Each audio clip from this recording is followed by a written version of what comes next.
correction. I think most of you who came in have got a link which gave you a set of PPTs. Did you get that? Get a set of PPTs. It was called Sentence Correction Pre-Read, right? SC Pre-Read. So how many of you have had a chance? So just to make sure that if you have gone through it, well and good. If you have not gone through it, still it's okay. What we're going to do is we're going to cover all that theory and more in the class. Okay. The only reason behind giving you that PPT is to ensure that you have an idea of what to do.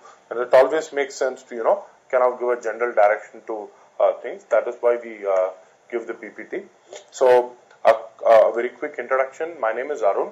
Those of you who have already attended my classes, I have taken the CR and the RC batch as well. So I'll be taking the sentence correction as well. I've been teaching GMAT for I always get confused with the number because it keeps changing. Last year it was 7, this year it's 8. Right? So I've been teaching GMAT for 8 years, and a lot of what I say is not so much based on what I know or the fact that I'm particularly gifted in English or sentence correction or GMAT, but it's more a function of what I've been doing for so many years now. So it's just that, as I say, if you clean toilets for 8 years, you probably get good at it. So it's more a function of my experience. And what I'll try to share with you is the experience that I've had working with students who have gone on to score high. Okay. So the idea is what is it that they did which helped them score high. So let's try to look at it and let's try to learn it that way. All right. Good. So first things, a few ground rules. So just make sure that we are punctual. So because of some this, we kind of got a little delayed by about 5 minutes, but we will try to keep it within 9 to 12. We will start off at 9. Make sure that your cell phones are on silent mode, right? So just make sure. So I'm going to make sure for my own phone. Yep, it's on silent. Okay. So if you do have questions, please let me know. A few more ground rules. The first thing is we are learning this particular thing for the first time. All right. So you'll have to show it some love and patience, right? So don't get overwhelmed with a lot of data. Okay. On the GMAT, and this is something that I've consistently maintained, that the amount of information that you actually need to know in order to do well on the test is very finite. Okay, it's a lot less than what you think it is. Okay, so don't worry about remembering too many things, but at the same time, just be a little patient. Okay, and you'll have to trust that eventually you will be able to figure it out. You're doing it for the first time. Okay, so don't be too harsh on yourself. All right. If you do have a question, what you can do is for a particular question that you're solving, put an asterisk mark. Okay, just put a mark saying that I'm going to come back to this question because 100% I have not understood it now. Either at the end of the session, that is at 12 o'clock when the class gets over, or at the end of the module, or anytime during the week, we will make sure that the question gets answered. Okay, none of the questions will go unanswered. I can assure you on that. All right, but it's just that you'll have to give it some time. The second thing is make sure that you develop the attitude, the right attitude for solving questions. When you're practicing, when you go home, when you solve questions from the official guide, make sure that you're developing the right skill sets, right attitude. And that attitude is telling, like you heard this adage, right? The boss is always right. Okay. Here is a second adage. The official guide is always right. Or GMAT is always right. Okay. So what we have to do is we have to come and try to understand what is it about the official guide or what is it about this official question that makes it right. Okay. So the idea is this is the right answer, right? So we need to now see why are the other answers wrong.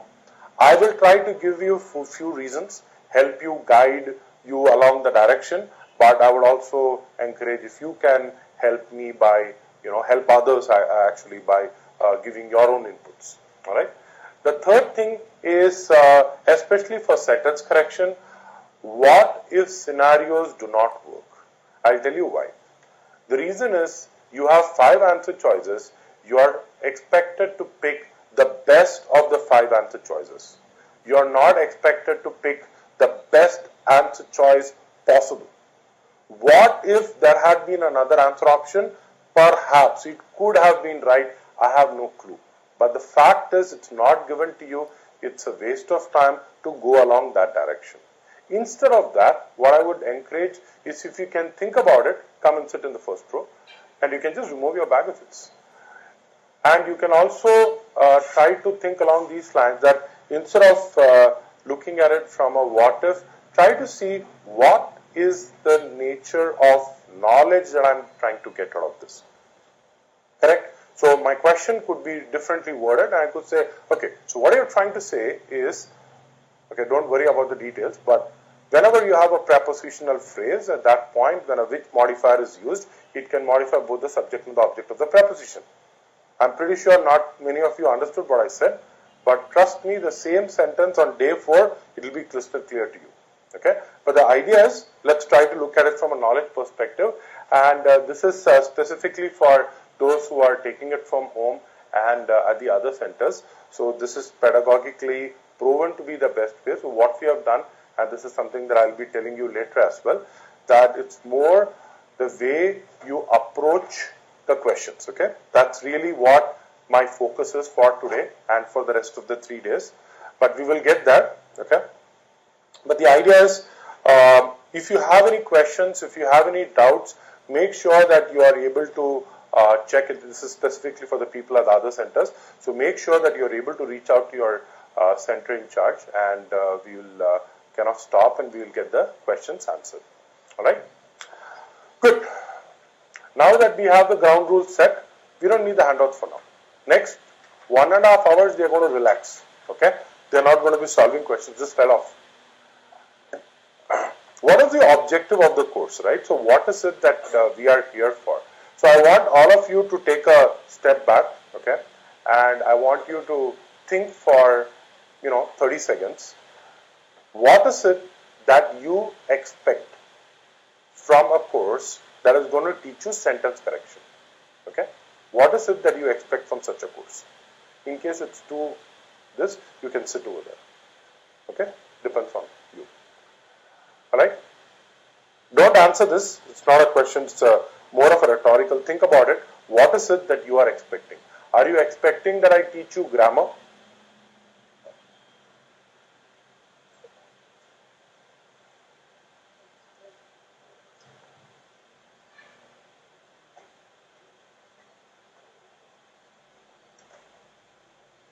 Think about it. Am I going to teach you grammar?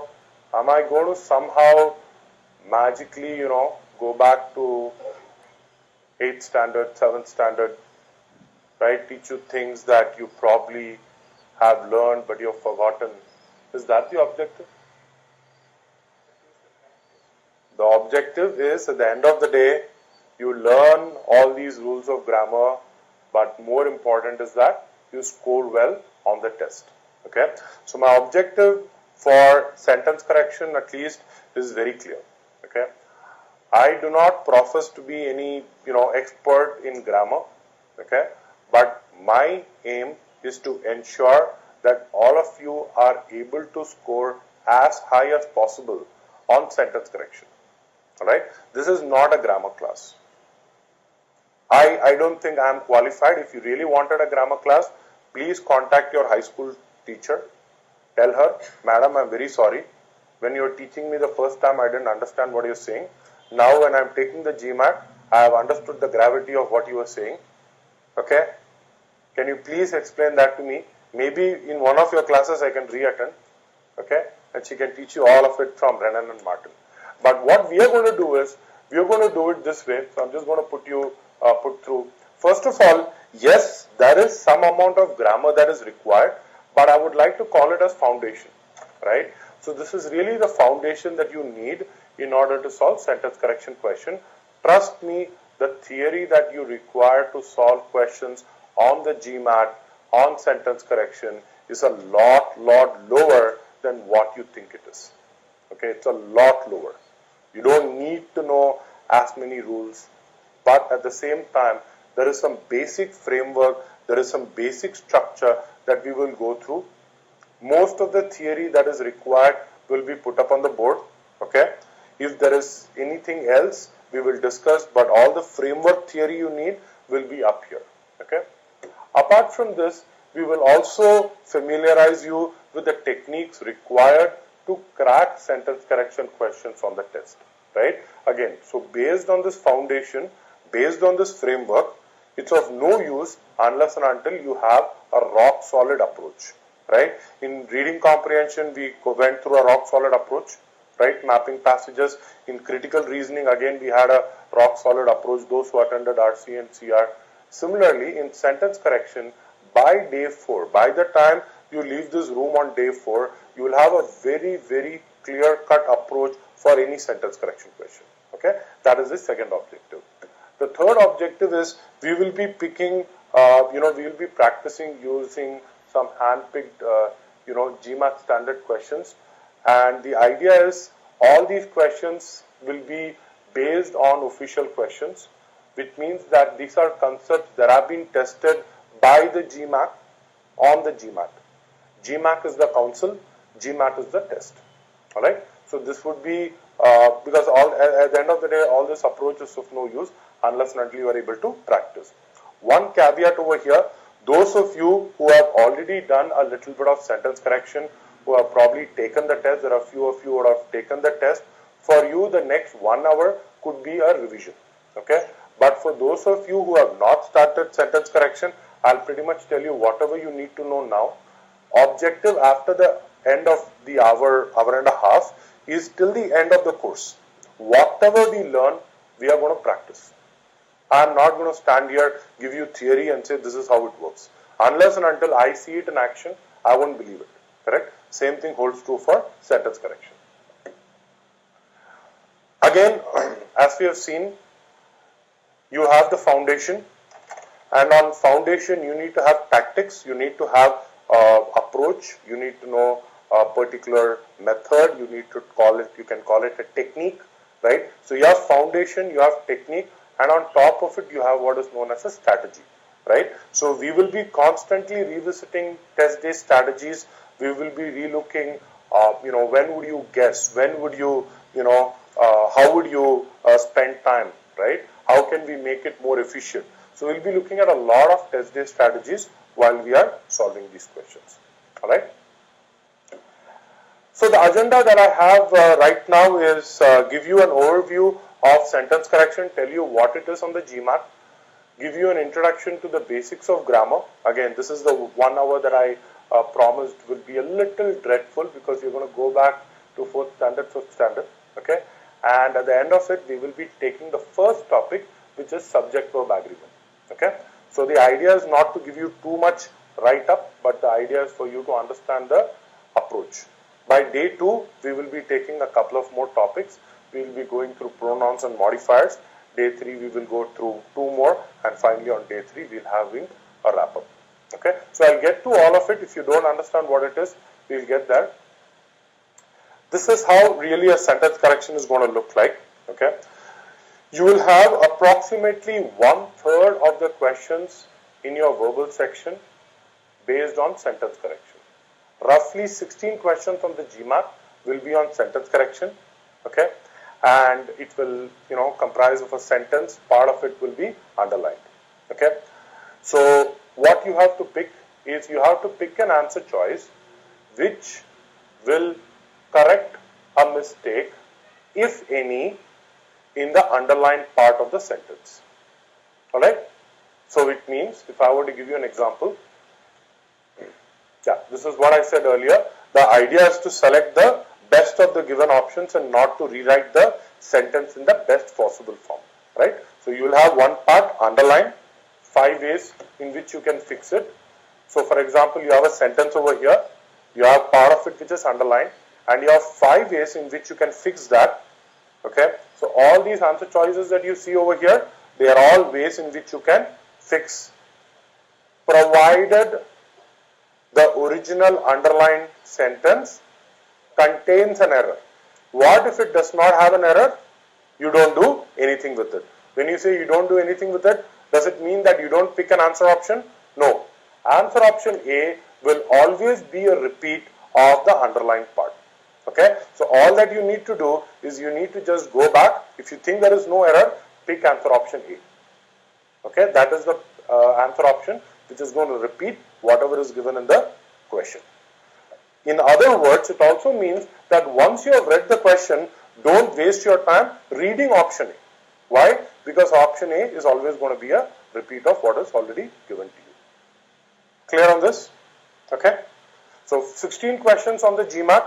You're going to get, so this one you see is about 3 lines. You can get as short as like, just 1 line, just like this much, or you can get like 3 lines, all of it completely underlined. So it depends on various factors. We'll be looking at all the options as we go along. Alright? So what makes it challenging? What makes, GMAT challenging? So, or sentence correction on the GMAT challenging. So the first thing is, I assume that this audience comprises completely of Indians. Okay, if there is any American over here, probably this class is not meant for you. Okay, the reason is English is not the first language for us, and because it is not the first language for us, we tend to look at it very differently. Okay, so the way we perceive information is very different from the way, say, an American perceives information. Okay. And obviously there are multiple reasons for it, and what I like to tell is this, which is, what do you call a person who speaks more than 1 languages? 3, 4 languages, what do you call him? You call him multilingual, right? So you have a person who is a multilingual. What do you call a person who speaks 2 languages? Bilingual. And what do you call a person who speaks only 1 language? You call him an American. Think about it. They speak only English, right? They don't go to work and start speaking English and go out and speak to the auto rickshaw guy in, Kannada, and, go home and speak in Hindi, and, right? It's just 1 language for them. See, their brain processes information in a different way. Our brain processes information in a different way. But at the same time, you don't need to worry. Correct? At the end of it, we will see that sentence correction is a lot like maths. If you like maths, if you have an analytical approach towards it, you need not worry about sentence correction. At the same time, because it is not your first language, I will be telling you certain things. You will just have to trust me on this. I will tell you, for example, never pick an answer option based on idiomatic usage. Right? You just have to trust me. Indians are not good at it. That's it. Period. Okay? There are certain things that the way we say, expressions that we use, we just use it, right? I mean, we are not, for example, do you make a decision or do you take a decision? Take a decision? The Americans would have no clue what you are saying, because according to them, it's making a decision. Right? But how many times have you heard this word, take a decision? I think it's cultural, right? In India, probably you say, this guy gave me this, I have this decision, now I have to take. Yeah, take this decision. Right? Whereas make the decision sounds more authoritative. It sounds as if you are in control. Okay? Anyway, okay, by the way, make and take is not going to be tested. Right? But you'll have a lot of idioms that will be tested. So, first of all, don't worry about that. Second is sentence length varies significantly. You can have a very short sentence or you can have a very long sentence. Okay? By the way, between a short sentence and a long sentence, which do you think is easy? Long is easy. See, the problem with long is that you will have 5 answer choices which will twist it. Right? So your brain is going to juggle, a lot more information when it's a lengthier sentence. If it's a short sentence, there is only so much that it can do. Right? So you're going to be kind to your brains if you have a short sentence. But if it's a long sentence, it's obviously more information. That's something you need to. Often the sentence contains multiple errors. Now, do you think it's a good thing to have multiple errors, or do you think it's a bad thing to have multiple errors? No, man, don't give me an answer option with multiple errors. I mean, that's too much. Actually, multiple errors can help you. Think about it. Why do multiple errors help you? Because the moment you see an answer option, right, where there are 5 ways to get it wrong, you just need to pick one way which you know is the right way to eliminate. Correct? So now you have a choice, right? It's like a buffet. What do you want? You want this, you want that, you want something else. Whereas if it's a single reason to eliminate an answer choice, then it's usually binary. You either know it or you don't. Think about it. You either know or you don't. If you don't know it, then what do you have to do? You have to do inky, pinky, ponky, father, header, donkey. That's all. There is no other option because you didn't know it. Correct? So having multiple errors is not a bad thing. Sometimes it can be helpful, but at the same time, what else do you need to remember? The thing that you need to remember is because you corrected one mistake doesn't mean that the sentence does not contain any other mistake. It will contain multiple mistakes. In fact, on a tougher GMAT question, if it fixes something, it will end up creating another problem. Alright. Third, or the fourth thing, which is what I said, which is the answer choice may correct one error, but will end up having a problem in another one. So what this means is, if I end up solving a question for a reason, make sure that the other reason, okay, does not make it incorrect. Fifth point, sentences may be acceptable in informal English or sometimes wrong on the GMAT. Okay. So this is what I tell people, which is stop trusting. So those who are very good at English, okay, so there are essentially two categories. You are very good at English and you trust your ear. You say, you know what, Arun, I just hear it and it just sounds right. Do you say that? If you say that, then I would like you to stop saying that. Okay? Because on the GMAT, the one that sounds right is not necessarily the right answer. Okay? On the GMAT, what is more important is that you have a grammatical reason to get the right answer choice. Okay? Sounds right is a bad reason. Anybody who's going to pick their answer choice, and if I ask you why did you pick C, and if your answer is because Arun it sounds right, then you know it's a bad reason. Okay? A lot of times, for example, someone went to see a movie and they came out and said, "How was the movie?" You said it's too good, right? Grammatically, it's incorrect. You have to complete that. It's an idiomatic phrase which should be too good to be true or something of that sort. There is nothing like too good, right? We think, oh, too means more, too much. So we say too good, right? It doesn't work that way. Okay? So a lot of times when we use these expressions, you just have to be careful of what you're using it and how you're using it, right? For example, we will be looking at it when we do pronouns, and in pronouns, one such example is when do you use me and when do you use I, all right? And this is common confusion, right? When do you use me, when do you use I?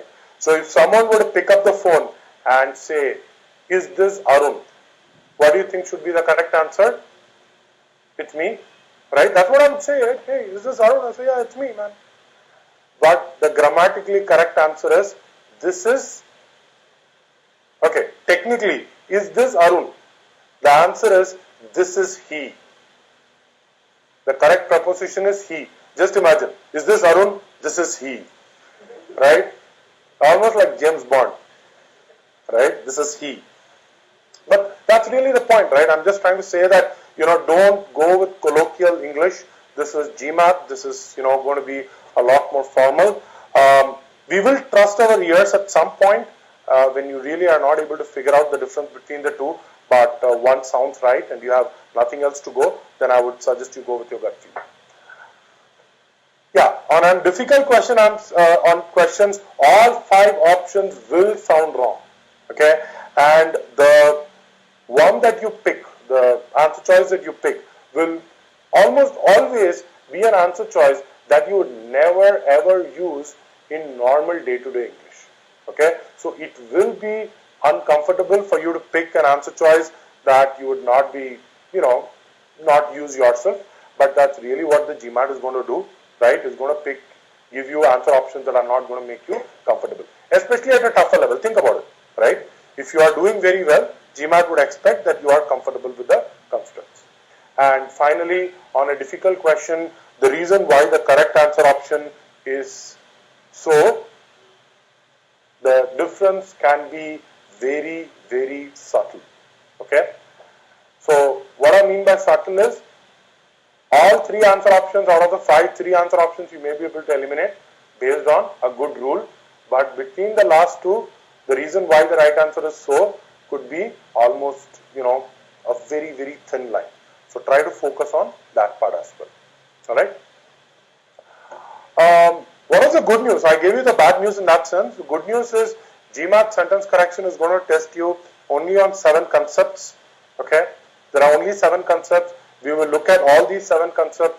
Out of these 7, one of them is not even a concept, it's just the way it is used. There are 6 concepts. We will spend a good 1.5 hours per concept.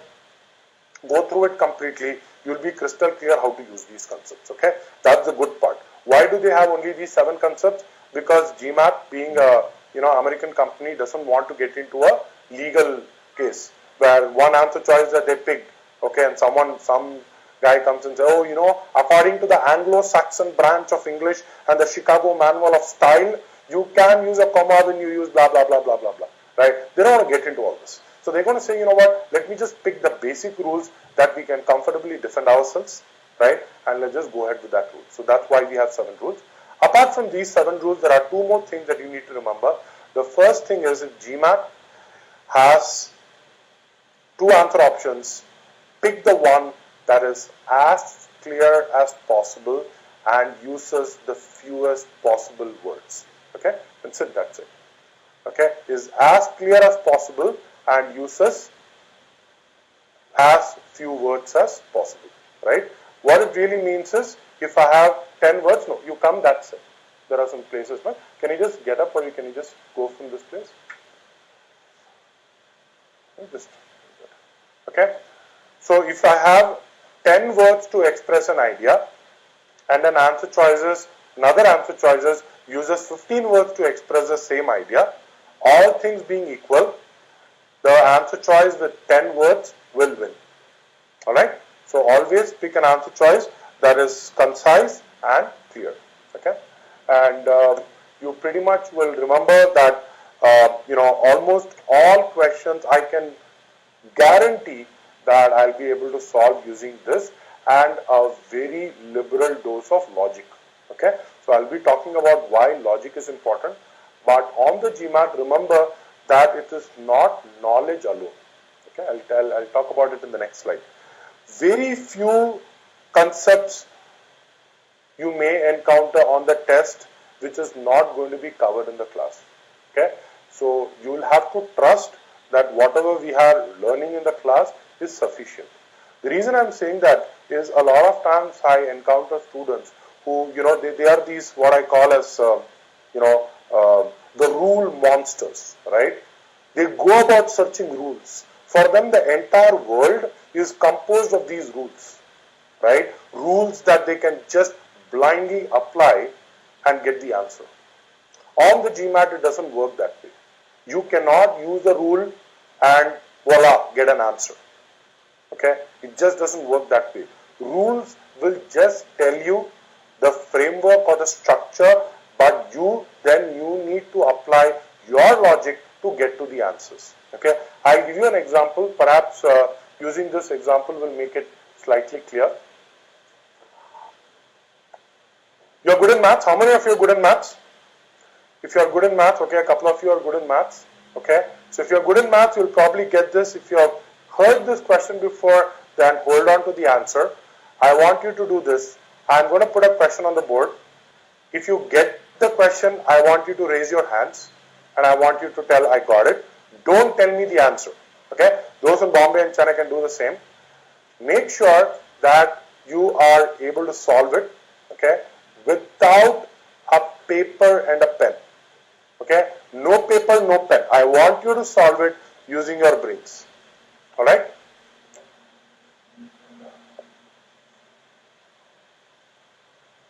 There is a train. I hope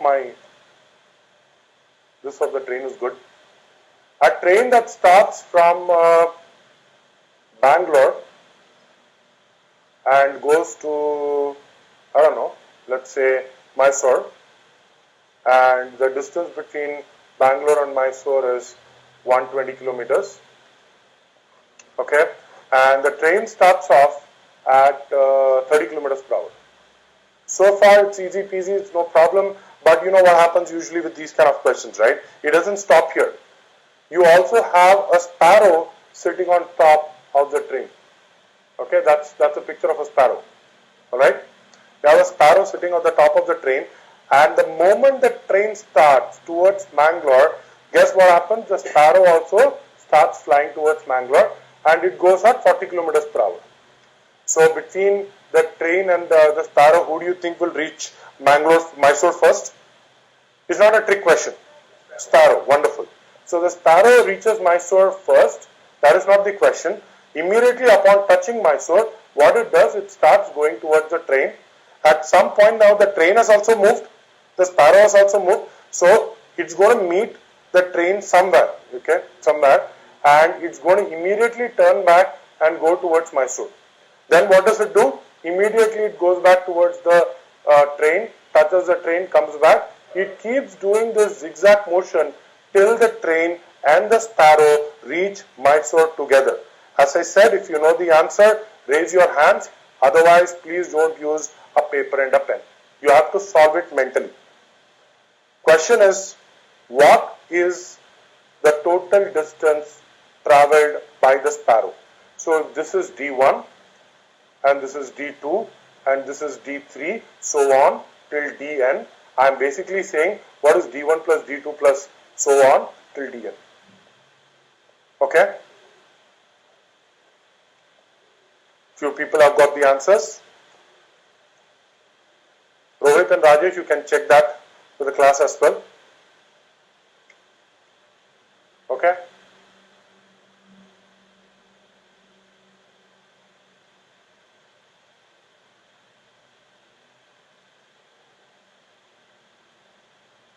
There are about 5 to 10 people who got the answer.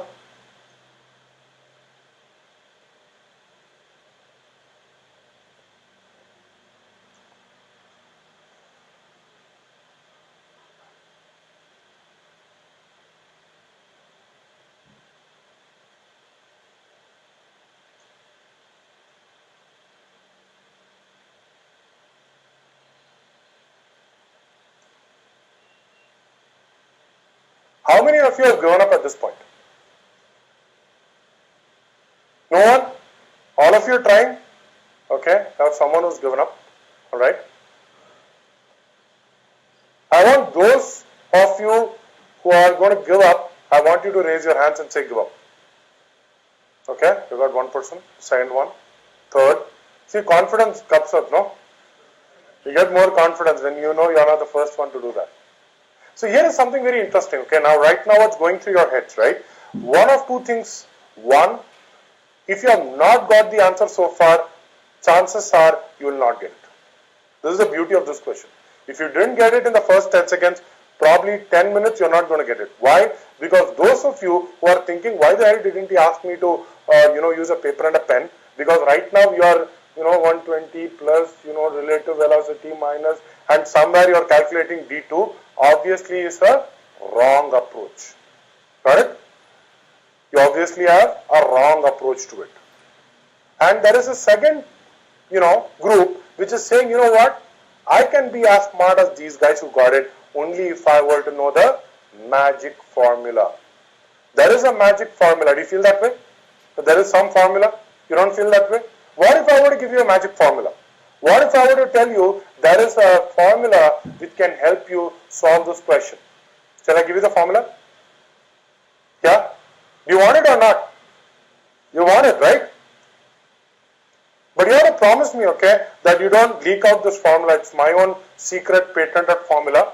And the formula says speed is equal to distance upon time. Don't tell anyone. Okay? Secret formula. But honestly, this is all that you need to know.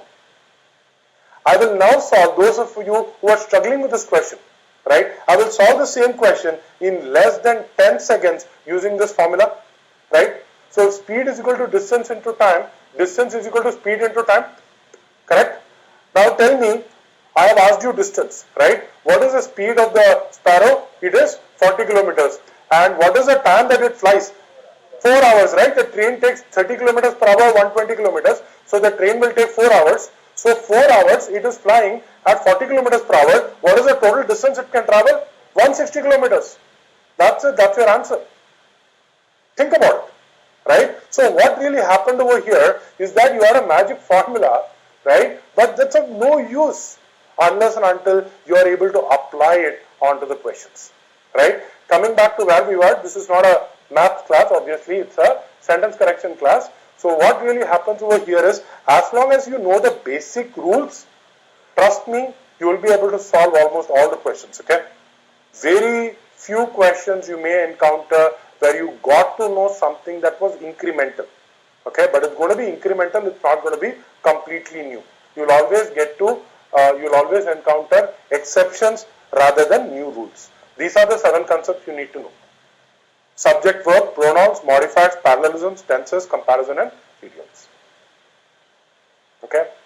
One recommendation that I have at this point is those of you who, you're using the book, maybe you want to have a small log. Okay. You want to have a small diary or a small notebook that you want to maintain where you keep noting these exceptions. Right. So when I say exceptions, these are not really exceptions.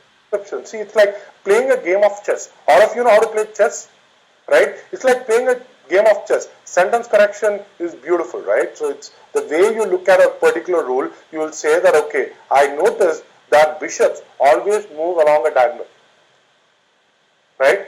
Second piece of information. You have 64 squares and, it's in this alternate black and white pattern. Rule number 3, because of the way the board is, and because they always move in diagonals, what is the third rule you get? They always move along the same color. Right? It is not really a new rule, but if you understand it, it's actually a derivation of the rules that you already know. Correct? So make sure that you maintain a log and you keep making these notes. Whenever you make these notes, whenever you look at these exceptions, please also mention the question number. Right? For example, OG 13, question number 23. Just make a note of it. Why? Because reading the rule in isolation may not help. Right? Later on when you are confused, here you are asking yourself, okay, what question could possibly be? You can say, okay, let me just go back and just reread that question. Alright? Okay, so what is the approach that I usually give? So before I give this approach, I'll tell you what typically happens when people read a sentence like this. Okay, so when they read a sentence like this or anything that is similar to this, okay, people do it this way. Okay, so if I have a sentence, don't look at the board. Okay, you can look at me.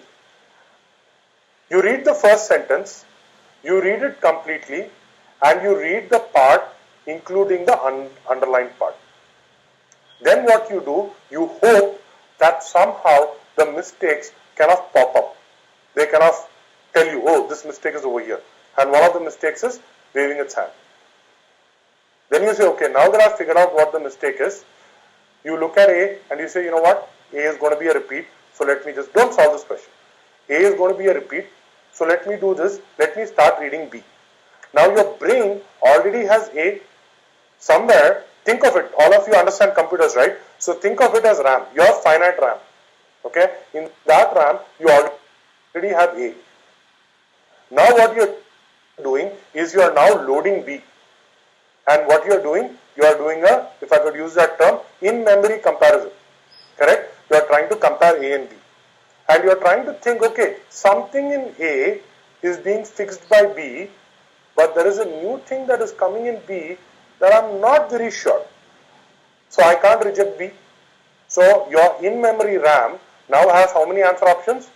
2 answer options. It has A and it has B. Now you add C to it. The moment you add C to it, what is going to happen? You are now juggling 3 things. See, it's like you are anyways having a problem juggling 2 things. You are suddenly thrown a 3rd thing. Right? Then you start reading it and you think C fixes something that B has, but you also realize that A perhaps could be a right answer choice. Then you come to D. By the time you come to D, your brain is feeling a little overwhelmed. Right? And then you say, you know what, let me remember A, that problem, B, something else, C, this problem. Now let me read D. By the time you're reading D, there is a part of your brain that is slowly giving up. Why? Because it's not able to store all this information. Then finally you go to E. By the time you go to E, you're actually not even reading E. Why? Because your brain, the memory is already full. It cannot store E.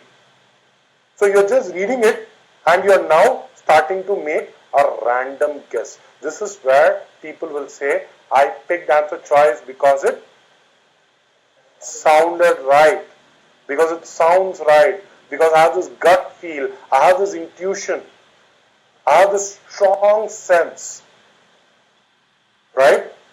That just tells me that answer option C is wrong. No, it's not gut feel, it's not intuition. You did not help your brain. You have to help your brain. You have to understand that we have limited RAM. We have limited processing power. Within that processing power, how best can I get an answer? The best way to get an answer is to do what is known as a vertical scan. Whenever you see the 5 answer choice, first task, read the sentence completely. Try to understand the intent, the meaning of the sentence while focusing on the errors. That's the first thing that you do. The moment you have picked one error that you think can be eliminated, do not read the rest of the 4 answer choices. Okay? Do not read the 4 answer choices. Just quickly scroll through the answer choices for that particular word or phrase that you know is right or wrong, and eliminate the ones which you know are incorrect. Next, pick another answer or another error that you can eliminate the same way. Again, go through the same process. Quickly go through the 5 answer choices. Make sure that you eliminate the ones that you clearly know is wrong. What are you left with? Last 2 answer choices. Make sure that you are able to compare the 2 answer choices. Pick the right one. Replace it in the original sentence. Make sense. Pick that answer choice. For example, if I were to give you a simple example, teachers regard Ramesh as being the smartest student in the class. Okay. So, for example, the difference over here is regard as or regard to be. So, I know grammatically I say that, you know what, it is regard as, it is not regard to be. What are the answer options that go off? To be or to being. Answer option B and D go off, right?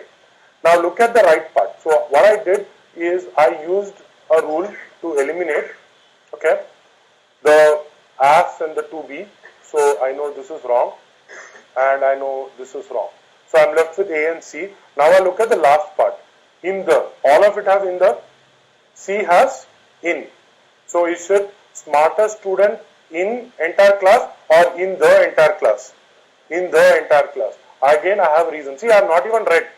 Answer option B, C, D I have not even read. Why? Because I am not even giving my brain so much, data to process. Left with as being the smartest student in the class, as the smartest student in the class. Here I am trying to focus, is this word being required over here? Okay, now think about it.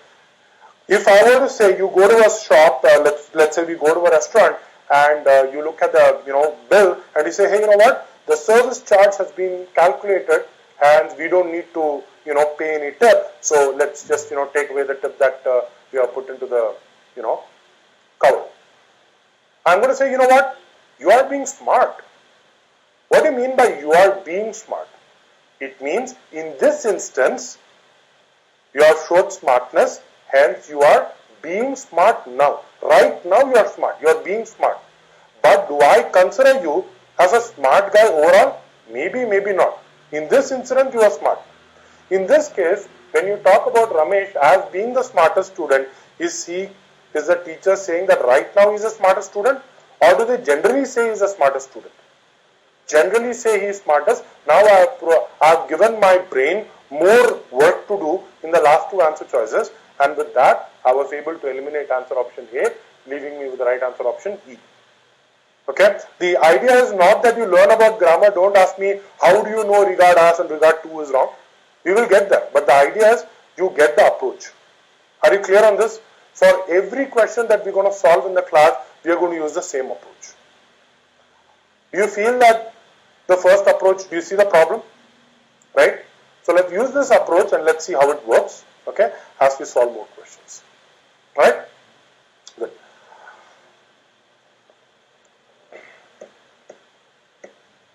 Okay.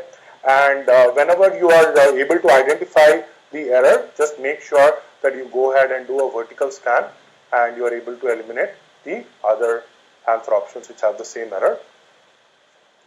Alright. Now, this is something that we will revisit again later while we are solving questions. But here is something that you probably need to know, which is, as I told you, the difference between being an American and being an Indian. Being an Indian, there are only so many ways in which we are going to be looking at the question. So what is it that I want you to do first off? I want you to first look at the basic ways in which you can eliminate a sentence. Okay? We will be getting into what this means, what is a run-on sentence, what is a sentence fragment. We will be talking about it later. Okay? But essentially, make sure that the sentence given to you is a fully formed sentence. Alright? That's really the first thing that you need to do. Once you're done, just use these rules. Modifiers, SVA, parallelism, comparison. Just these 4 rules, my guarantee, 80% of the answer options, like 80% of the times, you will be able to eliminate 80% of the wrong answer choices. 80% of the times, you will be able to eliminate 80% of the answer choices. Okay? Just these 4 rules. Doesn't mean that the other 4 rules are unimportant. What I mean to say is, if you are not able to figure out, then let's get to pronouns and tenses. And once you are done with pronouns, tenses, everything else is done. And you're really staring at the last 2 answer choice is when I would want you to get into concision, idiomatic usage, clarity. Don't eliminate an answer choice the first time round saying that it's unidiomatic. Okay? It is just that we are not very good at doing it. So it's better to keep that as the last resort. Okay? That should be absolutely the last thing that you should do, which is to use this. Same thing for things like clarity and concision. Though clarity is important and we will be using it quite a lot. In fact, on tough questions, what will happen? This will pretty much be the same. Even this will be the same. The only reason you can get to the right answer choice is by doing level 3 elimination on a SAN 50 level. Okay? But my point is, first get to a SAN 50 level. For that, for a 600 level, 650 level, you just need to use the first 2 levels of elimination. You should be good. Alright? And again, don't worry too much about what is written over here, what is parallelism. Okay, it's a word that you probably have not heard, but that's okay. We're going to discuss that in detail as we go along. A few random points. One is, I see a lot of people bothering about what level is it. Is it a 600 level question? Is it a 650 level question?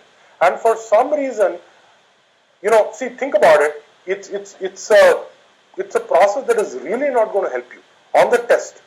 At least, how well am I doing? Was this a tough question? Was this an easy question? Right? So think about it.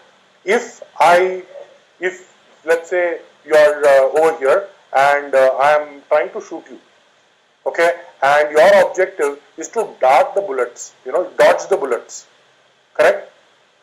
What is your 100% of your mental energy? What will it be invested on? In dodging the bullets? Will you dodge a bullet and say, oh no, on a scale of 1 to 10, that was like number 8. That was a very good bullet to dodge. I think instead of like this, if I had done like this, I would have been more efficient. Are you going to think that way? No, right? You're going to focus on dodging the next one. So my point is, at the end of the day, you want to get all the questions right.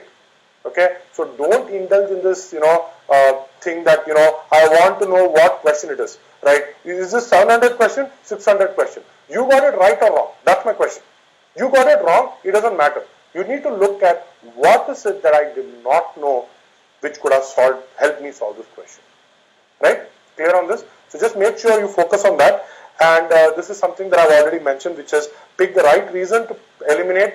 Don't eliminate because it sounds right.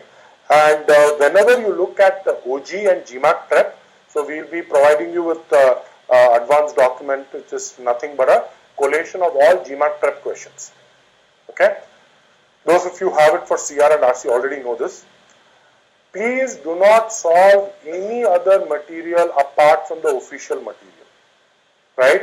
No one can come close to simulating the elegance of an official question.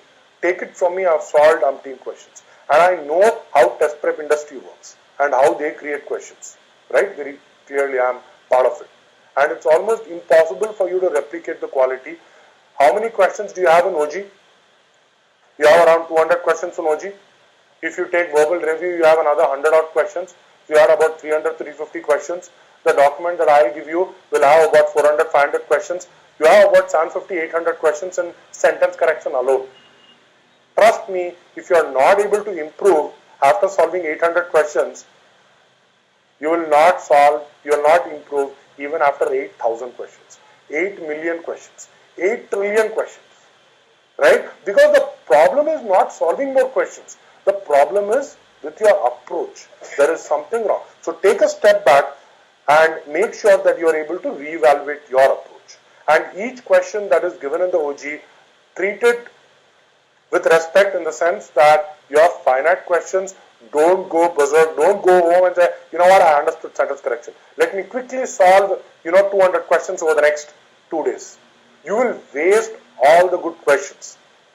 Make sure that once you have solved the question, remove the underlined part, look at it as a complete sentence, see if you are able to recognize what was the concept that was tested, whether you were able to utilize the strategies correctly, right? If it takes you X minutes to revise a quant question, it should take you 5x minutes to revise a sentence correction question. Why? Because in quant, if you think about it, the answer is 15. You have 4 other answer options which say 5, 10, 20, 25. The moment you know the answer is 15, will you look at 10 and say, now I know why 10 is wrong? No, because 15 is right, which makes all the 4 answer options wrong. Whereas in sentence correction, the beauty is the moment you get a question right, you also know 4 ways in which the GMAT test setter has introduced an error in the other answer options. Try to learn what is it that this GMAT test setter is trying to trick me on. What can I learn from this question? Like we did in critical reasoning, try to have a takeaway, okay, at each question. What is it that I learn from this question? Alright? Okay. I'm going to get to grammar review. So before that, any questions? I'm just going to... Any questions? So, rephrase the question.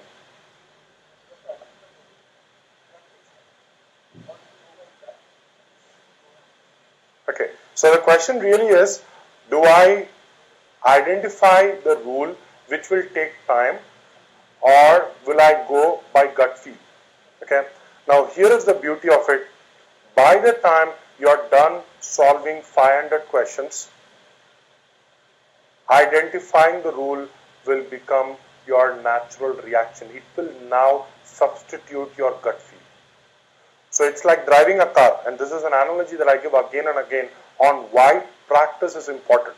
All of you remember the time that you started, let's say you started driving a car, right? What happened, right? You started and you say, you know what? I have to go clutch, first gear. I remember I called this guy and I just learned driving, right? So I called my friend and I said, at what speed do you go from second gear to third gear? Because according to the manual, I had to do it between 35 to 45 kilometers. He said, I have no clue, man. I just go by, what makes sense to me. So what will happen is initially, you will spend a lot of time focusing on the rule. Focusing, being conscious. Okay, is it a parallelism problem? Is it? But after a point, what is going to happen is, you will start looking at triggers. For example, parallelism. If there is a comparison, and for many of you it may not make sense, just to underline this point, if there is a comparison, if there is a coordinate conjunction, and if there is a list of similar items, you will be tested on parallelism. The moment you see any of these three elements, what is going to happen is you're going to be able to get to the answer choice a lot faster than you can imagine. Okay, so that's really what is going to happen. Trust the fact that right now what seems to be a little effort will eventually become a lot easier for you. Alright?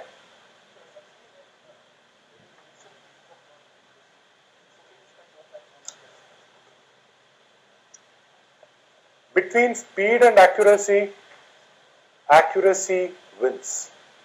Okay? Why? Because don't come to me 2 weeks before the test and say, Arun, I got a fantastic speed. Every question I'm able to solve in 15 seconds. What is accuracy? 20%. That too I can do blind guess and still get 20% accuracy. Right? But if you were to come and tell me, look, I got 80% accuracy, but I'm taking 15 seconds more, 20 seconds more, that's a fixable problem. So yes, time is important, but so for example, when you're sitting to practice, do a set of, and this is the thumb rule that I have, do 15 questions. Okay? 15 questions should take you roughly for sentence correction around 25 minutes.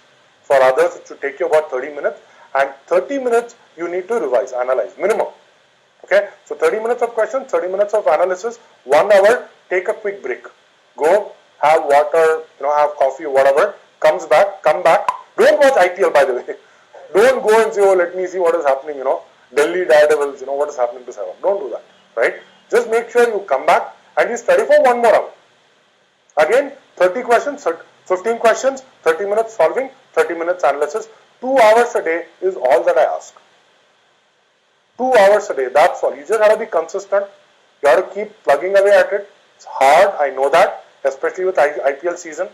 How many of you say that, you know what, if IPL had not been there, my GMAT prep would have skyrocketed, I would have been able to complete OG by now. I know it's just the way it is, right? So don't worry, you will always have distractions. So if you are a morning person, it's something I've told earlier, morning person, wake up early. If you're waking up at 8, wake up. If you're waking up at 7, wake up at 6. Shower, do whatever else, get ready, wear your shoes. Just before you get out for work, stop and start studying. 2 hours. So you can study from 6:30 to 8:30, 8:30 leave. If you are an evening person, come back from work, shower, watch IPL, do whatever you want, 11:30, whatever time. See, don't try to fight. Don't say, okay, I'm going to be sitting at the dining table, IPL is going on, right? Hey, when Gale starts hitting 6, not tell me. Doesn't work that way. Your brain is not going to be focused. So instead of that, go watch that match, right? Come back, start studying at 11:30. Okay? I think the guys in Bombay and Chennai will be getting a little irritated because they are saying we have Dhoni and Kieran Pollard, but I think Gale is still the best. Sorry, so. Sometimes you have to be partial, right, towards your home team. Okay.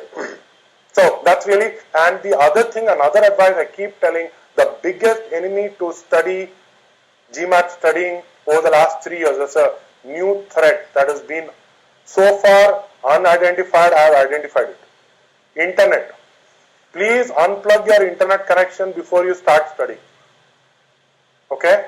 I want you to sit with a book and solve questions. If you did not understand, make a note of it. And afterwards, go back and just search for that specific thing. Right? Otherwise, what happens? Classic example, go, copy paste, internet, go to beat the GMAT, reading the solution, how I got 750 on GMAT, click on that. Something is going to say that is going to help me, right? Then you will see how I got 750. Then there will be another thing, some article saying 3 critical factors of success in critical reasoning. From there you go to YouTube, right? Or how someone learned about GMAT or how someone got into Harvard Business School. Then you read about principles of leadership at Harvard. Then before you realize 2 hours, the best of intentions, you wanted to do sentence correction. How many questions did you solve? 3. Correct?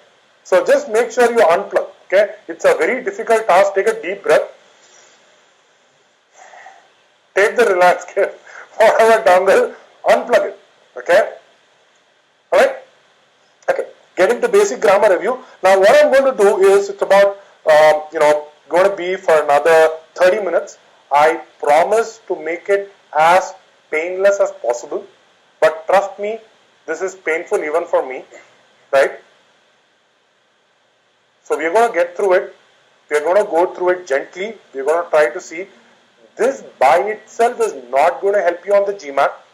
But this is just so that when I speak, when I explain, I will be using a lot of these terms in order to convey my point. I just want to make sure that you understand these words. It is just to ensure that we both are speaking the same language. Alright? Parts of speech. Okay? You know what? Just imagine if your English teacher were to be here. How embarrassing it would be. She's like thinking, poor guy, he got good marks in 12th, I don't know what happened. All these years later, he's sitting learning about parts of speech. Right? Noun, all of you know this, name, place, animal, thing, right? Some ways in which you can use noun. Pronouns, so obviously I'm not going to use pronouns by, I'm not going to use a noun repeatedly, so I'm going to use he, she. These are also pronouns, by the way. Anyone, each, everyone, who, whom, whose, that, which, correct? So pronoun is a replacement of noun. Okay? Adjective, something that describes a noun. Okay? If I were to say a pear-shaped chandelier or an intelligent boy, what kind of boy was he? Intelligent boy. Modifies a noun, becomes an adjective. 4, verb. Verb is always actions, right? Running or meditating, sleeping, okay? Or it talks about a state of being. I am angry, for example, is a verb, right? Is it a verb? I am angry, okay? Or is it something else? So if you think about it, what is am? Am is also a verb, correct? So this is something that we actually don't, really associate. Am is actually a kind of a verb. Adverb, something which describes a verb. How did he run? He ran quickly. Okay? What is an adjective? Describes a noun. He is a quick runner. Think about it. What kind of runner is he? He is a quick runner. Runner is a noun. Running is verb. So we say quick runner, running quickly. Correct? So adjective, adverb. Which one? Angry can be a noun. I'll be looking at it, right? We'll be looking at how there are some verbs that can, or some nouns that can look like verbs. Preposition, okay? So it's important that you know what a preposition is. Preposition basically is, just think about it, preposition. It is telling you the position of something, right? On, into, under, between, off, at, in, all of these are prepositions. What you need to know is on the GMAT, you will be given something which will contain a preposition. For example, a box of toffees. It's known as a prepositional phrase. So what of toffees? A box of toffees. Okay? So that's really how preposition. The boy under the table. What kind of boy? The one who's under the table. So you'll have under the table of toffees. Something that describes the subject of the preposition. Okay? Conjunction essentially will link words, clauses or phrases. So think about it. I can have these as separate sentences also. Conjunction will lend a meaning to two things. It will connect two things. For example, if I were to say, send me the mail when you go home. A lot polite, right? But if I were to say, send me the mail, you go home. Same thing, right? I mean the same thing in some sense. But no, I am asking you to send the mail when you go home. I am not asking you to go home. Okay, I am not asking you to send the mail now. I am asking you to do it when you go home. So conjunctions usually will lend value, will add, a connection between two sentences. and probably is a very good example of a conjunction which will link two words, Ram and Sham. What is and? It's a conjunction. Correct? Second is again another. He gave up his fast, full stop. The government agreed to his demands, full stop. Right? You ought to put it because the government agreed. So now you make a connection between the two sentences. Last one, interjection. It's never tested on the GMAT. Don't worry. It is like this IADX ad, right? Ooh, ah, ouch. Right? So it's all about exclamations. Ah, a beautiful, sentence. Ouch. I don't know how to solve it. Okay, so you won't get all this on the GMAT, right? You won't get interjections. I'm just doing it for sake of coverage. All of you clear? Noun, let's go through it. Parts of speech, noun, pronoun, adjective, verb, adverb, preposition, conjunction, interjections. Interjections not tested, left with conjunctions, till conjunctions. Okay? Again, GMAT is not going to come and say, please identify the conjunction in this sentence, right? It's for us to understand. You don't need to really get into this much detail. Parts of a sentence. Now we looked at parts of a speech, which means that every sentence that we use in the English language can be broken up into one of the 8 parts that we saw previously. Now, let's get to another definition. It is now saying parts of a sentence. What is the meaning of a sentence? Meaning of a sentence is a sentence contains definitely 2 parts of speech. The first part of speech, not really a part of speech, but 2 things. The first is it will contain a subject. Subject is the actor or to which the verb in the sentence will refer to. The boy is playing with the dog in the garden. Who is the subject? The boy. Who is playing? This is the boy. It will contain a predicate, which is nothing but the verb that is done by the subject. What is the predicate over here? Is playing. And it may or may not contain an object, which is nothing but the action is performed on the object. Subject performs the object action on the object. So over here, the dog in the garden is really, the dog is really the object. In the garden is what?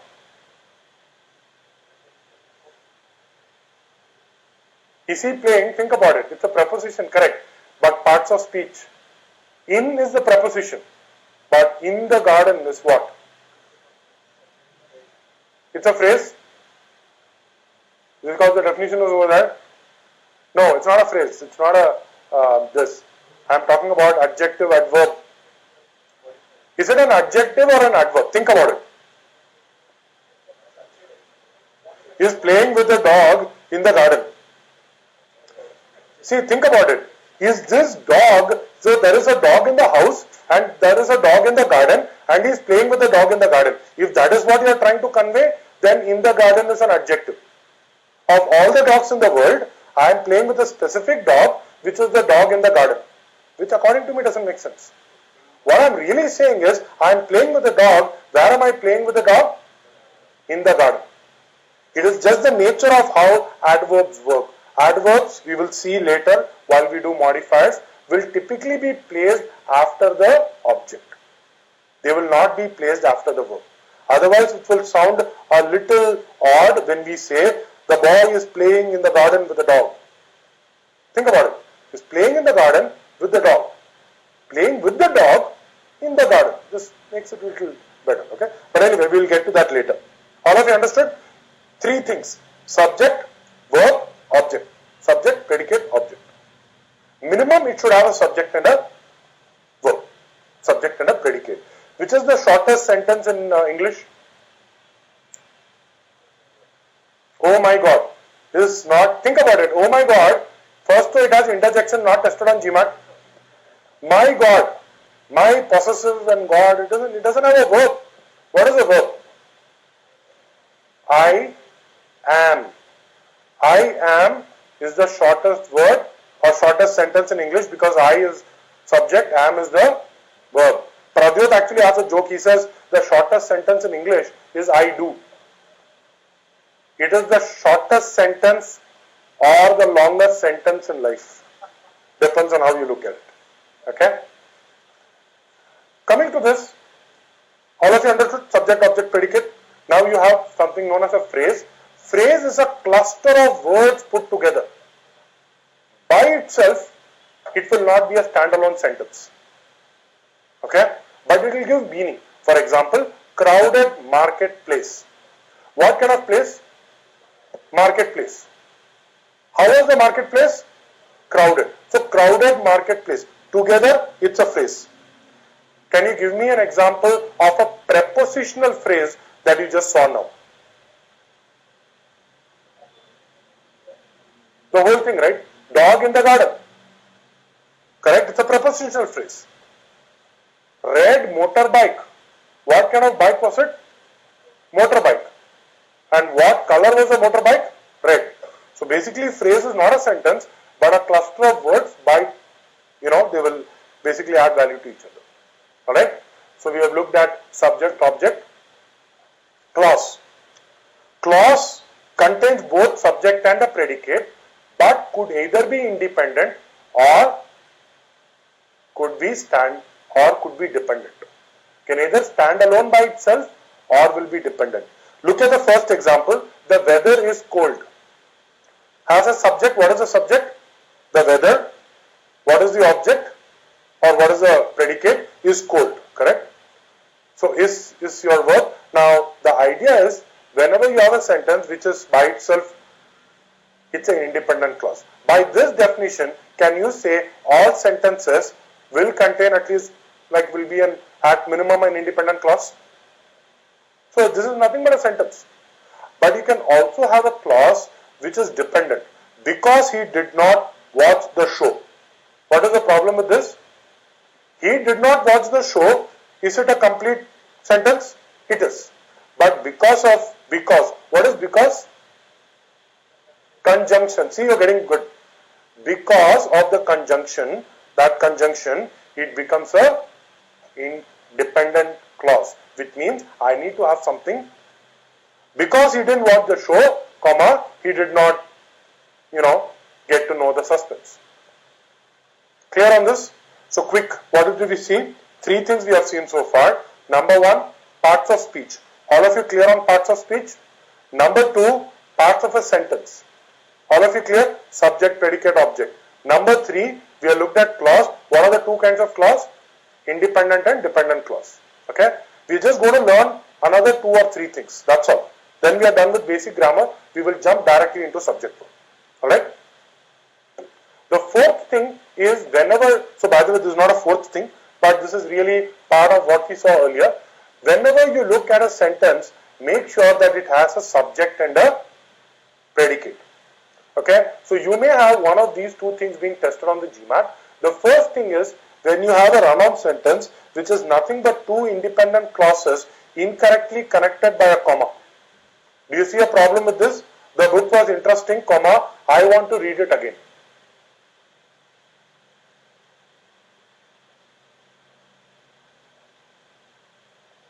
You have 2 subjects. In a particular clause, I'll have only 1 subject. Correct? So how come I have 2 subjects? So I can do one of 2 things. I can A, create 2 clauses. One which is an independent clause and the other which is a dependent clause. Let's see how I do that. So I'll just get to it. Look at the second part. Because the book was interesting, what is it? Dependent clause. I want to read it again. Independent clause. Now does it make sense? Now it's fine. In the earlier case, what I've done is I've used a punctuation called a semicolon. After this slide, we will look at what semicolons are. A semicolon will now make it into 2 separate clauses. Semicolon breaks it, makes it into 2. It's like almost like using a full stop. Okay? because you have the book and you have I, right? So that's really where you have the book and I.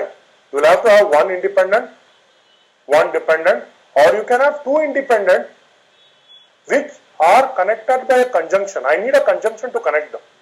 For example, I can also say, for example, if there is no interrelationship between these two, I can say the book was interesting and I want to catch the train. Two sentences, two independent. I mean, I wouldn't use it logically, but really, I need to have a conjunction. That's really the message over here. No, there is no such rule. See, forget all these rules, right? That you cannot have. How many of you have, read it in school that you cannot start a sentence with because? Okay, wonderful. Now I want all of you to erase those memories. Okay. Sorry? Shift, delete. Okay? You can start a sentence with because.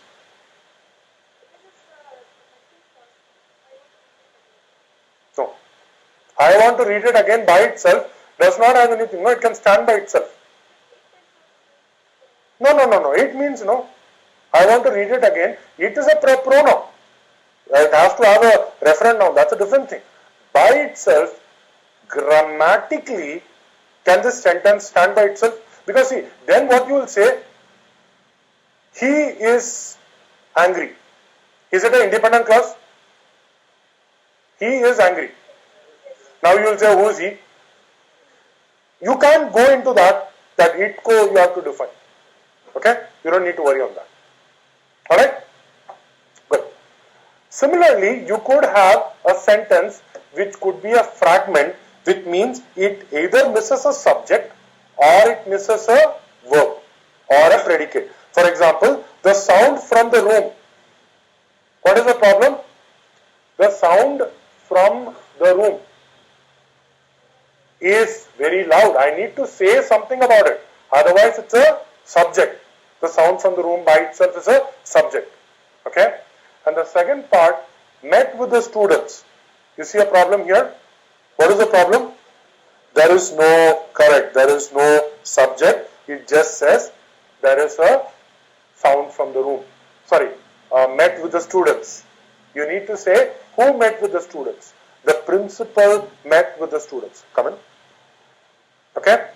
So you need to have a subject over here. Alright, clear on this? Just one second. I need a feedback from this. I'm going to just enable that. Just let them to speak. Ask them to speak into the mic. Huh? Okay. Sorry? Can I use and where?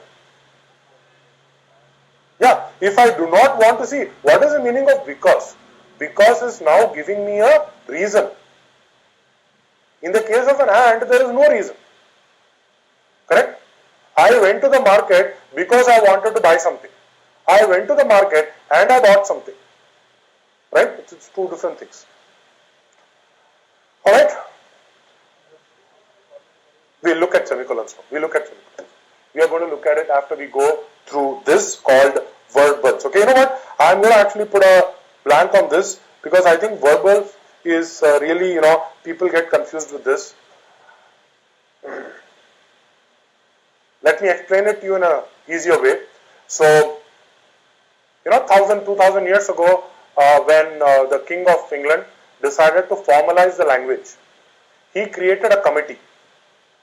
Like we do now, right? And you know what happens with the committee? They sit on it and they don't do any work. Finally, one day the king woke up and he said, where is the report on English language that I wanted to see?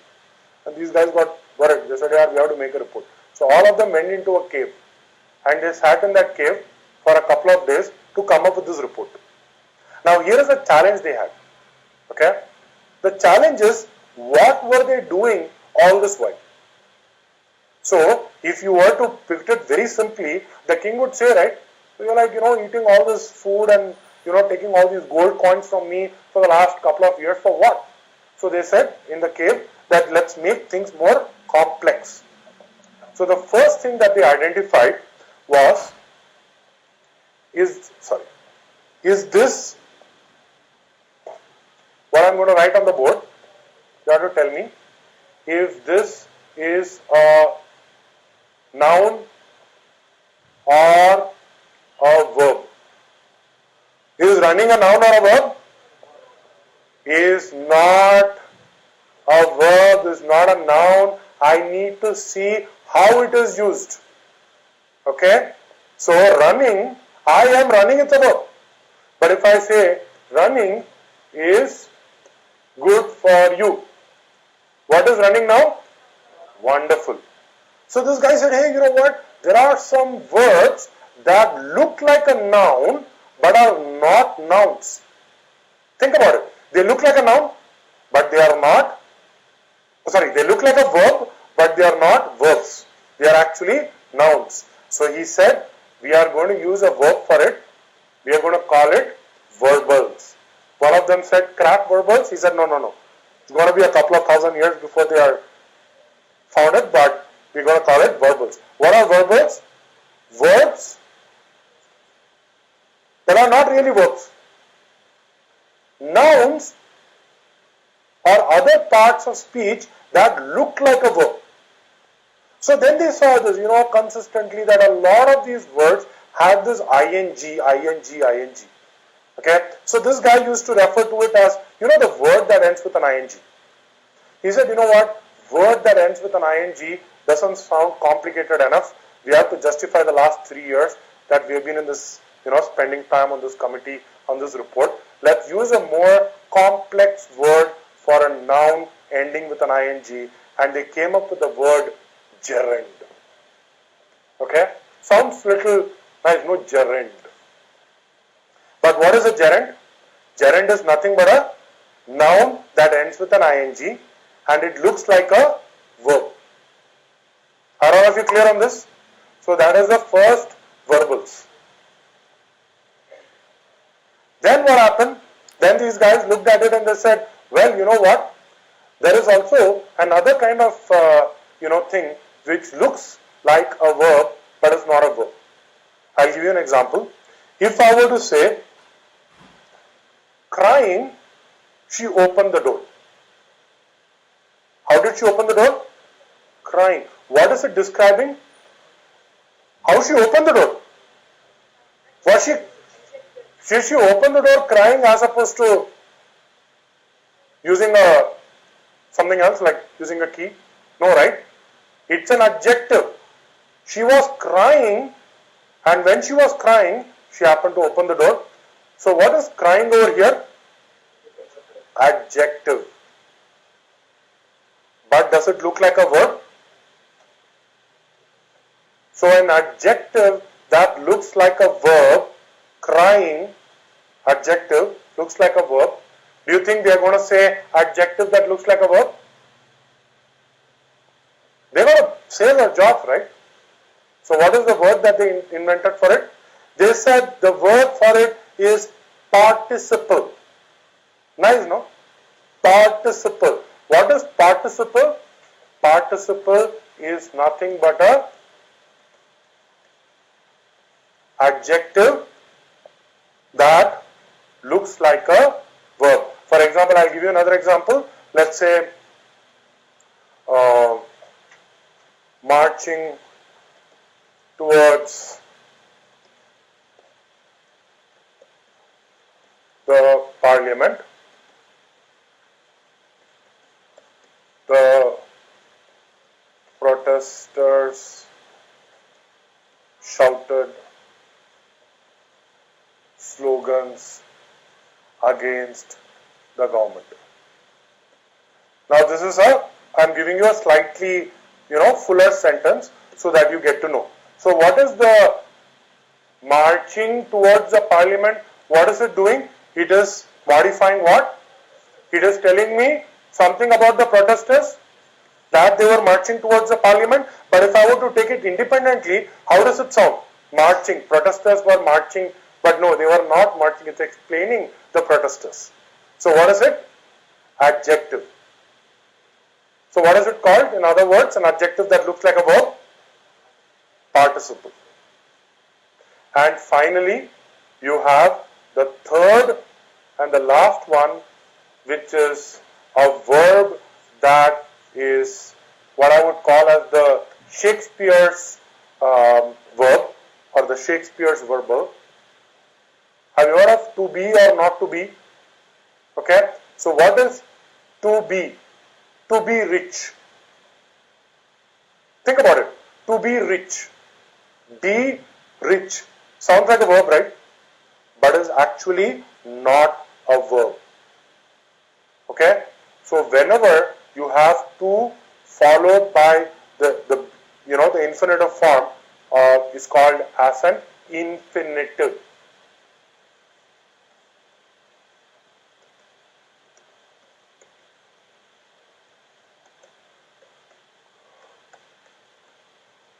To followed by verb. To eat.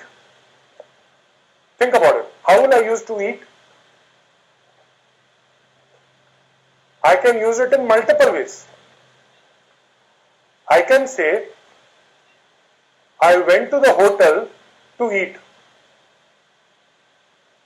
Or I can say, to eat is an important function that humans have. In the second case, it becomes a noun. So it can be a noun, it can be an adjective, it can even be an adverb.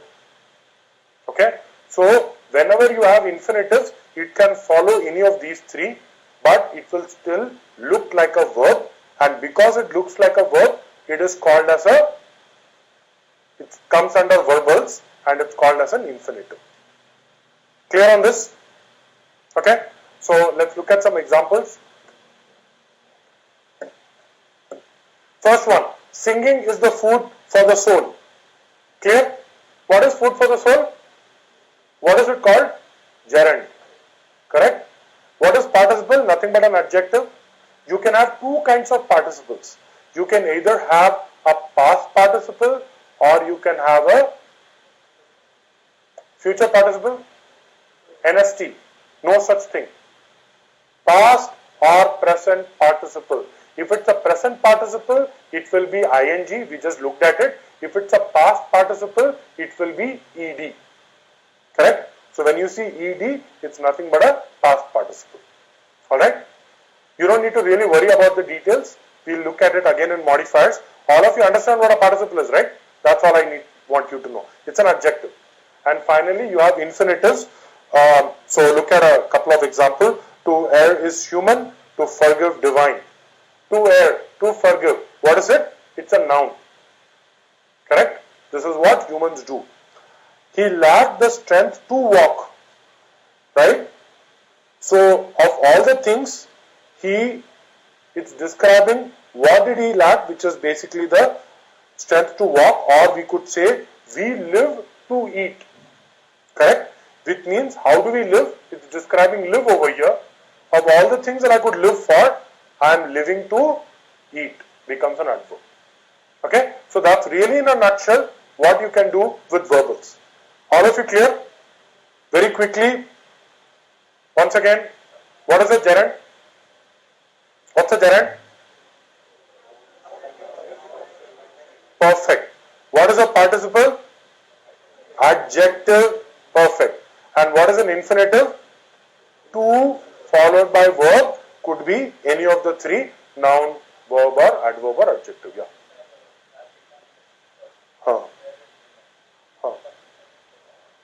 To err is human. Yeah. To forgive is divine. So basically it's a poetic license that they got. You have to apply it for in the RTO. Okay. But really it's poetic license on the second part I realized. But what point? I didn't even make a point. I just said crying is a participle. You just need to identify that. When we do modifiers, we will be going into the details of how participles are used. Okay. So right now it is not, for example, crying, she looked around for help. Right. So she looked around for help, but the idea is crying does not modify how she looked around for help. Correct? If I were to use frantically, she looked around for help. What is frantically now? Modifying how she looked around.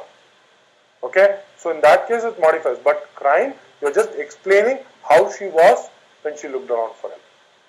Alright? We'll look at it when we do modifiers. Okay. Punctuations. Okay. Just bear with me. I told you half an hour. We have another couple of minutes left. Then I'm going to give all of you a break. Okay. So you're going to go back, revise all of this. Okay. And then we're going to start with the first part, which is subject-verb agreement. Okay. So just quick recap. What are the things we saw? First thing is parts of speech, parts of sentence, then clause, then run-on and sentence fragment, then verbals. Okay. Sixth, punctuation. On the GMAT, you will not be tested on full stop. Why? Because you will have only one sentence, only one full stop, nothing to test in that. You will be tested typically on these three punctuations. The first one is a colon. It is used to indicate a beginning of a list or an example or an explanation. Okay. For example, I need to write to many people. Then I have colon. I have the list of people to whom I need to write. Okay. He had decided, colon, he was going to sell the house. What are you saying? He had decided. What had he decided? He had decided. The decision is selling the house. Now look at it. It's just the way you're going to put it. Grammatically, this is where I tell you, that what if scenarios. I will give you three what if scenarios. All of them equally right. Okay. First is what I've given you. He had decided, colon, he was going to sell the house. Emphasis is on the decision. But if I wanted to say, he had decided that he was going to sell the house, there is no emphasis on decided. It's almost like you're telling me that he had decided that he was going to sell the house. But if you're going to tell me that he had decided that he was going to sell the house, I may even say, instead of saying that he had decided he was going to sell the house, can I just make it easier? He decided to sell the house. That's also fine. Correct? But it's just that semantically sometimes you want to play emphasis. GMAT is really not going to test you on semantics. Don't worry on that. Just want you to identify the part of the punctuation over here.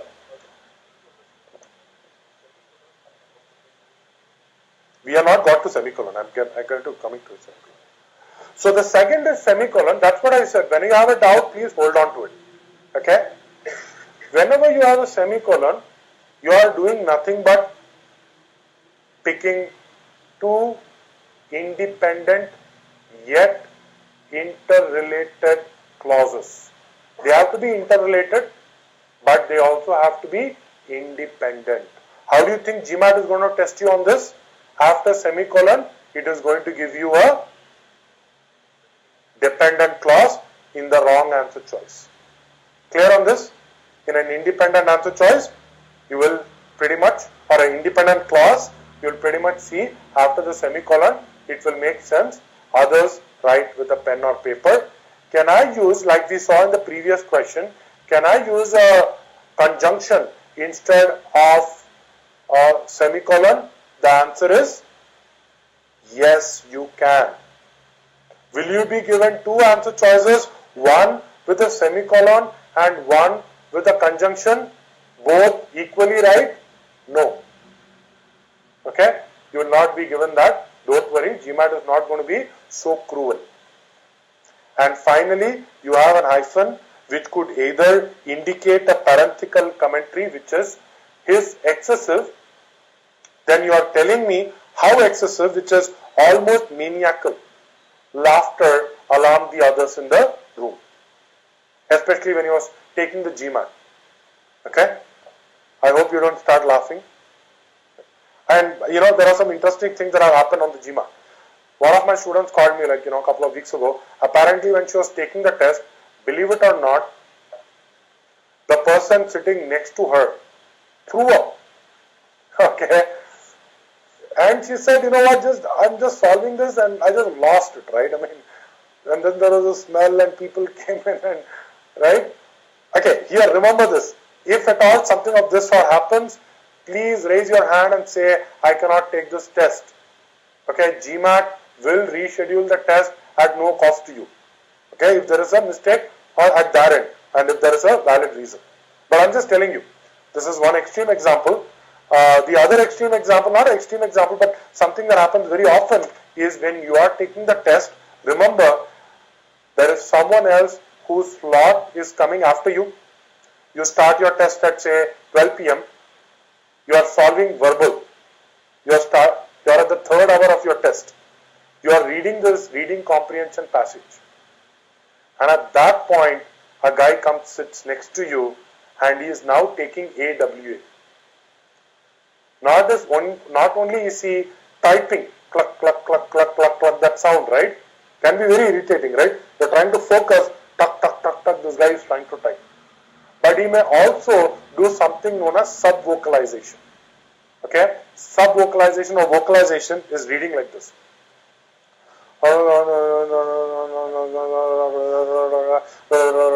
Can be very irritating, right? That is a good reason they do not give you a gun in the GMAT test center.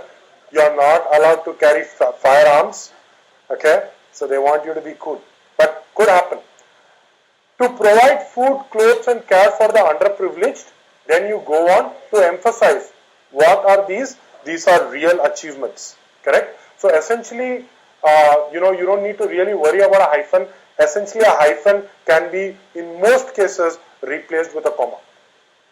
Okay? But when you look at a semicolon or a colon, you really have to just say, semicolon, is it going to talk about an independent clause?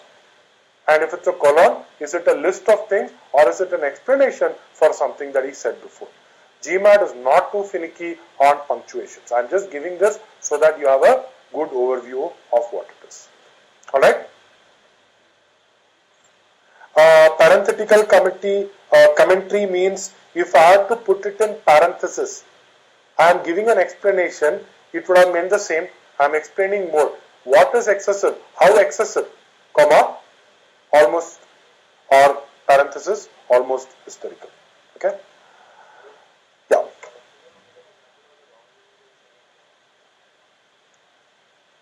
I'm just this. So Bombay, just 1 second. I'm just going to have a question and then you can ask yours. Some people write with the word processor semicolon because, others write with a pen or pencil. It's wrong. Can't start with because. Because it cannot be because others write. What? It's a dependent clause. Clear on this? Alright? Good.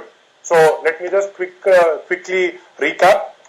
Okay, I know all of you are hitting this now, but it's just to tell you mentally, this is what it is. First, parts of speech, parts of sentence, clauses, run-on and sentence fragment, then verbals, then punctuations. 6. We have only 2 more left. First one is redundancy. What is redundancy? Redundancy is nothing but, I'll give you an example. I think redundancy is best explained when I give an example. Okay? Each year, Bruce Williams and his family of 6, including their 2 dogs, visited Bronx annually for a holiday.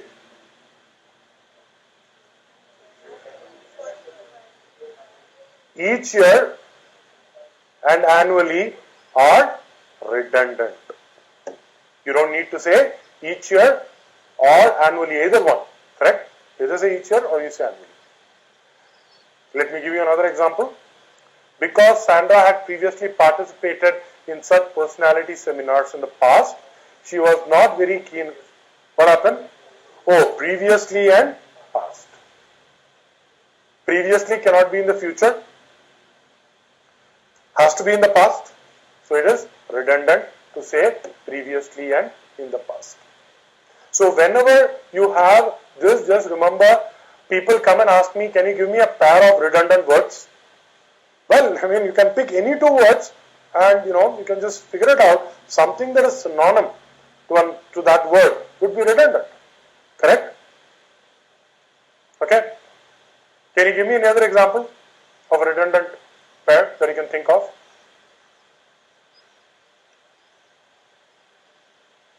I don't like to repeat whatever I have said because I have already said that. You told me, no, I don't like to repeat whatever you have said. If you have said that, I understand that you have already said that, right? Redundant. Okay?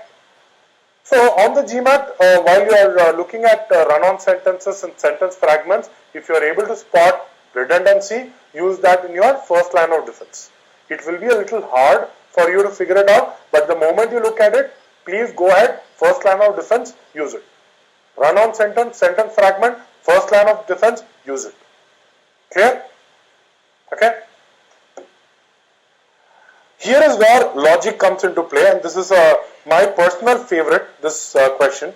So whenever you look at logic, okay, I'm going to give you like, quick 10 seconds. It's a very easy question. Don't tell me the answer. Just think of what the answer is. Just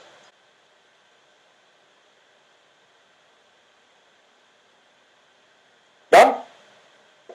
Good. Now all of you have an answer, right? Whatever the answer be, all of you have an answer, correct? Tell me how many of you said, you know what, thankfully Arun explained what a past participle is, and I also know that a past participle is used along with a conjunction and whenever you have a prepositional phrase, blah blah blah blah blah blah. Or how many of you said, well, let me just look at it, So what does this mean? And let's go at it from a meaning perspective. Okay, let's look at it from a meaning perspective. First of all, how many of you picked any of the answer choices among A, B or C? A, B, C? And how many of you had an answer choice between D and D? Okay, so let's look at it. There is no grammar over here, okay? You're going to stop grammar. Forget grammar. At the end of the day, this is an example, this is an official question by the way. It's a GMAT prep question, official question. The reason I love this question is because there is no grammar. You either know it or you know. So first of all, it says, as the former chair of the planning board for 18 consecutive years and a board member for 28 years, Joan Filkill attended more than 400 meetings and reviewed more than 700 rezoning applications. Let me put it in a different way. As the former president,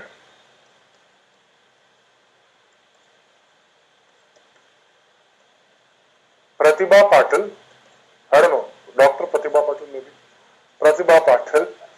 Now everybody is doctor, right? So even APJ Abdul Kalam, I don't know if you know that he's not a doctor, right? He's not a PhD doctor. So it's a Dr. Vijay Mallya.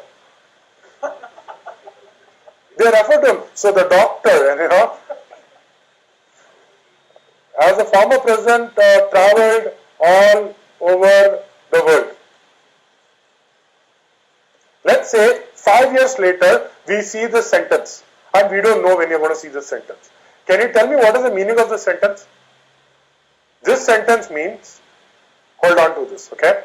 This sentence means, because she was the former president, she traveled. I see Pratibha Patil traveling. I say, where are you going? I am the former president, I am traveling. Correct? So, as the former president, she traveled means 5 years down the line, if I were to describe an incident in 2013 when she was no longer a president and she is still traveling, I would say as the former president. For example, if I were to say as the former president, Pratibha Patil receives Z category security. What does it mean? She is receiving Z category security because she was the former president. Clear on this? Now let's look at this sentence.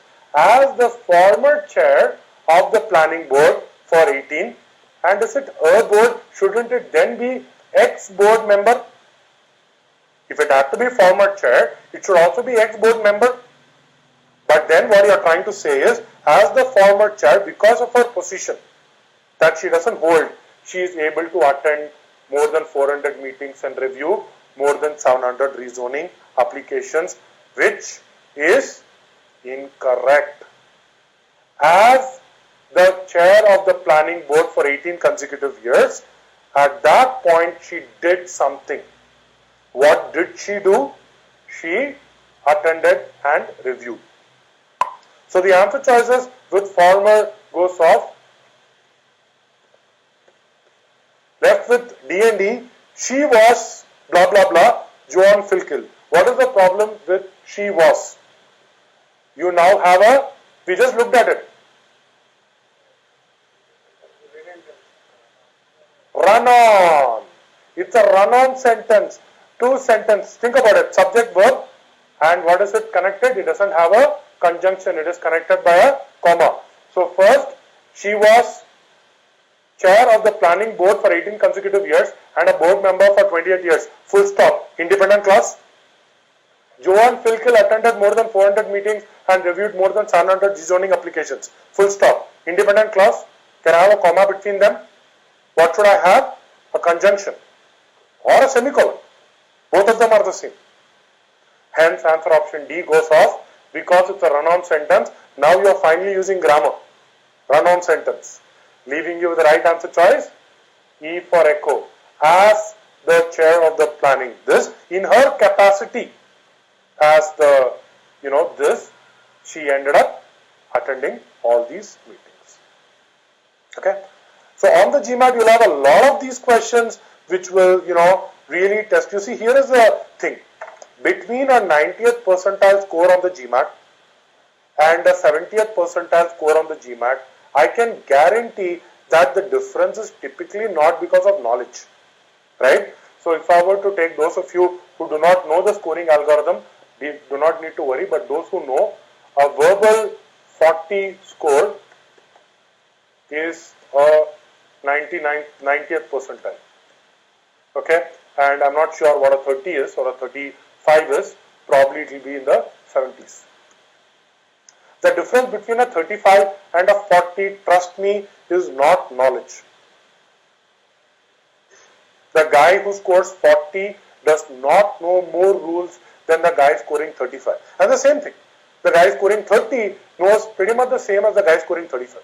In fact, after a 30 raw score in verbal, knowledge is not the difference between scoring higher and scoring lower.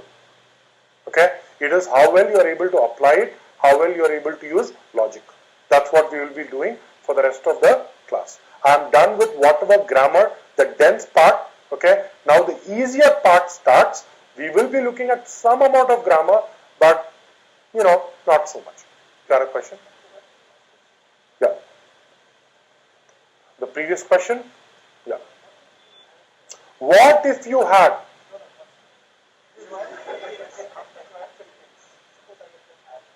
If I had a hat, DKCS.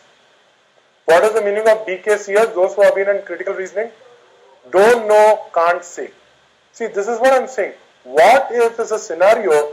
Is it given to you? It is not. So instead of that, the way to phrase this question really is, okay, what if I had, can I use a verb along with this or something of that sort, right? But apart from that, of these, see, the point is, it is not going to be as beneficial for me to discuss these what if scenarios. You won't really get as much information. So try to put it and say, if it's a rule of grammar that I'm trying to think of, it is a strategy that I'm trying to think of, or is it just an approach, tactical thing I'm looking at? Which of the following is it? And based on that, form a question, but what if really makes it? Alright? Okay, so you have to pick the answer choice that removes any logical flaw or meaning ambiguity. Okay, so let's quickly go through what are the things that we did. Parts of speech, parts of sentence, clause, run-on and sentence fragment, verbals, punctuations, what do you say? Yeah, sentence fragments and this, punctuations, after punctuations, redundancy, after redundancy. Clear on this? This is basically the framework for you. Now we are going to deep dive. It's going to be 11, so let's have a quick break.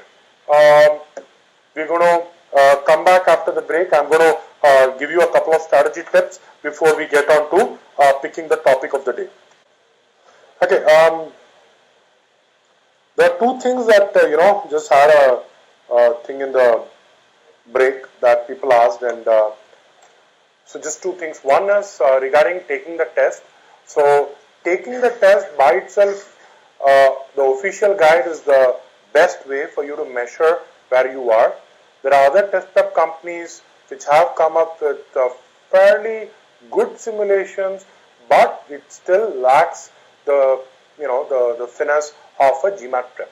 Okay, so I would suggest use the GMAT prep, but even then, even the GMAT prep, you would realize that some questions could come from what you have perhaps already seen in the official guide.